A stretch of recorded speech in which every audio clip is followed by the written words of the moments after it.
Hello YouTube, welcome back to Kind Heart Homestead. My name is Ben and I'm here on our off-grid property in the mountains of Virginia. Behind me is a solar shed which I've been working on.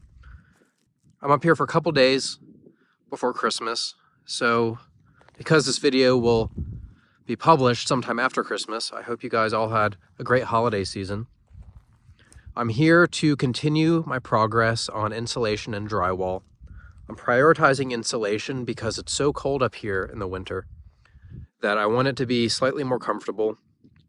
Obviously, I need to work on the solar and then getting the septic and the well hooked up. I'd say all of those are probably equal priority with each other, but a higher priority should be insulation because even just my body heat and the sun can warm up that building and the insulation can keep it comfortable at least until I can get into my sleeping bag at night. Those other things, the building needs to be insulated anyway to accommodate all that stuff. So anyway, stick around and I hope you enjoy this video. Thanks.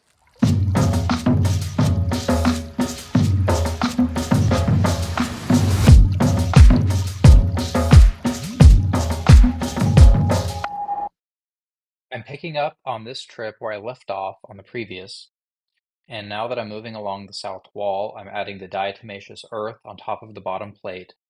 This will kill any sort of pests that come in, at least from the bug world. That would be bed bugs, fleas, roaches, things like that. And the diatoms will dry out the exoskeletons and kill them.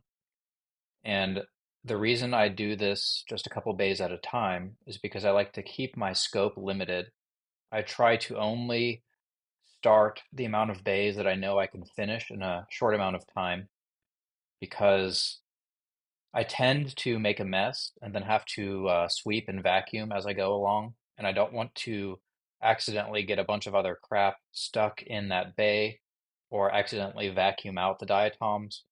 So I clean a few bays at a time, then do the diatoms, then add the insulation, and then add the drywall. So I'm sort of making my way along the south wall towards the bathroom. And I'm probably not going to start the bathroom on this trip, but you can see here I still have insulation dangling down in this main living room area. After I finish this wall, maybe start the bathroom, I eventually need to start thinking about tackling the rest of that living room ceiling area. The only tricky part about it is that the partition wall separating the living area from the utility room and bathroom doesn't fall exactly at a ceiling joist. So what I'll probably do is work my way all the way to that last joist that you can see there along the top of the screen, and then reach over once I'm inside the bathroom to fully insulate the rest of that bay. But in the meantime, I might be able to go ahead and have the drywall all the way over to the partition wall there. So now you can see I'm putting in the last full bat of 24-inch on center insulation. That's the R19 of specialty insulation for 2x6 framing. And this one has the paper backed face that allows me to attach it to the joists. But on top of that, I have those perpendicular rolls that are going across lengthwise for the whole building. But once I get that paper backed bat stapled up and tacked into place, then I can put the drywall over it. This last, I guess it's about a maybe 2.5 foot span. All of these are basically just little scraps of drywall that I'm cutting, trying to fill up the rest of the space. And I have to get the ceiling in to be able to put up the walls because I shove the upper wall panels tight to fully support the perimeter of the ceiling. So you can see I'm working on that now, getting this panel cut to length. And then in a couple seconds, I'm going to lift it up and get this put into place.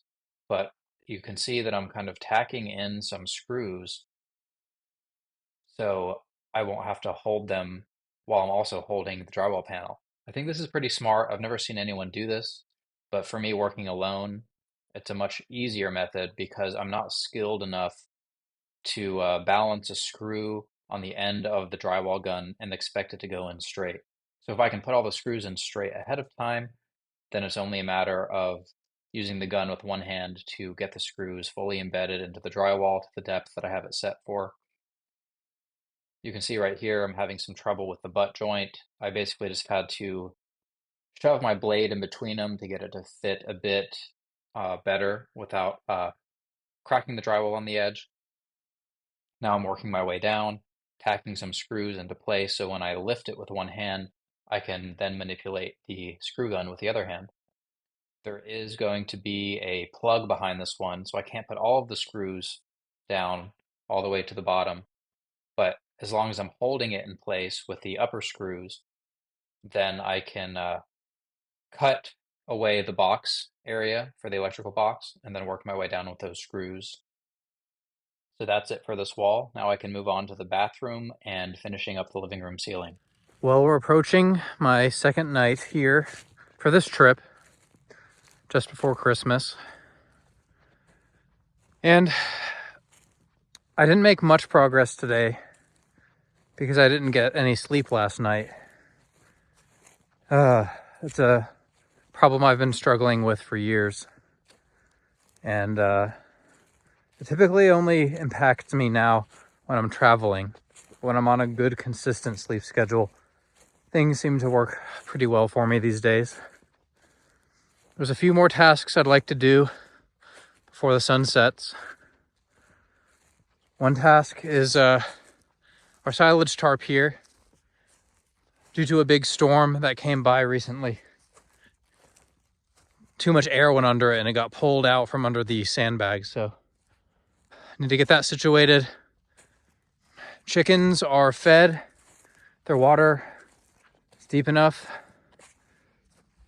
I need to pack up my stuff.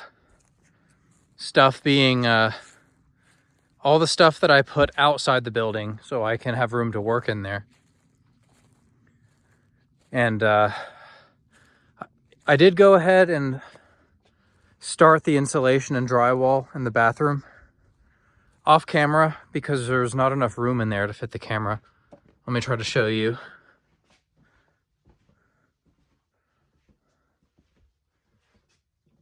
I've done this small sliver by the window, as well as this wall and part of the ceiling. Because the ceiling is larger than 4 feet, I can pick pretty much anywhere near the center for my seam to exist. And I still have to go up there and work on some stuff, get the vent fan duct going outside, fiddle around with some plumbing fittings and insulation before I can put the drywall up. So that might all be next time. Anyway, if you have any ideas of the kind of homesteading or off-grid projects you want to see, let me know down in the comments. And please subscribe. I'll see you next time here on Kind Heart Homestead. Bye.